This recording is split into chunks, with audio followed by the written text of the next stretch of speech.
Wakil Ketua Dewan Perwakilan Daerah Republik Indonesia, DPD RI, Tamsil Lindung menanggapi pengesahan revisi Undang-Undang Tentara Nasional Indonesia. Ia menyebut, kekhawatiran masyarakat kembalinya dui fungsi TNI pasca revisi Undang-Undang TNI tak lepas dari kurangnya sosialisasi. DPR RI mensahkan revisi Undang-Undang Nomor 34 Tahun 2004 tentang TNI dalam sidang paripurna yang digelar, Kamis, 20 Maret 2025. Saya kira ini karena kurang sosialisasi saya. Mestinya sebelum disahkan itu lebih banyak pertemuan dengan masyarakat. Saya kira kalau penjelasan yang saya tahu sampai kepada masyarakat, maka itu tidak perlu terjadi. Karena perubahan ini tidak punya implikasi langsung terhadap apa yang menjadi kekhawatiran masyarakat, kembalinya dui fungsi. Saya kira tidak. Tetapi karena tidak disosialisasikan dulu, ya terjadi misinformasi. Pria kelahiran Pangkep ini pun sempat berharap agar pengesahan revisi Undang-Undang TNI ditunda dulu. Namun, ia tak tahu langkah dari Presiden Prabowo Subianto ke depannya. Karena itu saya kira, tadinya saya berharap ditunda dulu. Kita nggak tahu bagaimana Presiden nanti. Presiden ini pasti sangat bijaksana dalam dia. Masyarakat menolak beberapa pasal dinilai memunculkan dui fungsi TNI. Yaitu pasal mengenai tugas dan kewenangan pokok TNI, usia pensiun hingga keterlibatan TNI aktif dalam kementerian, lembaga. Menurut Tamsil Lindung, diaturnya kementerian, lembaga bisa dimasuki TNI justru lebih bagus. Dengan begitu ada batasan jelas bisa dimasuki oleh TNI.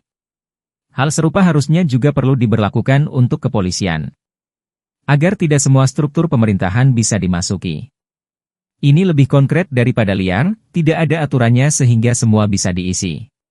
Malah lebih bagus karena lebih konkret. Daripada liar, tidak ada aturannya sehingga semua bisa diisi. Ini sekarang jelas.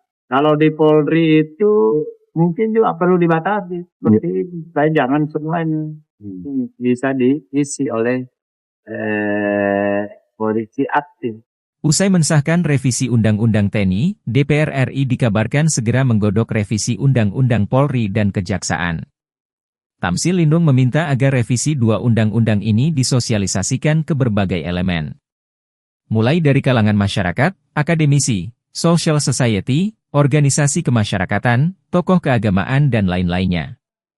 Jika itu dilakukan tidak akan terjadi kekacauan, tutupnya. Sosialisasi, intinya itu tadi.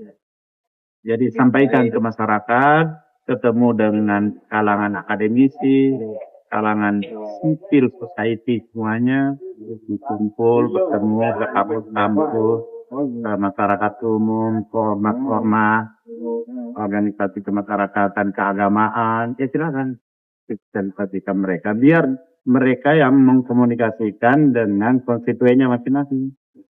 Saya kira kalau itu dilakukan tidak akan terjadi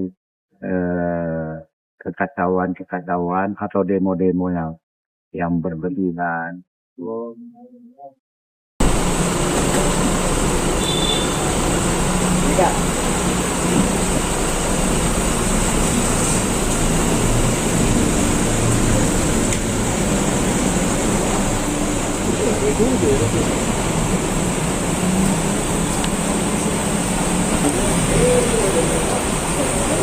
Download Tribun X sekarang, menghadirkan lokal menjadi Indonesia.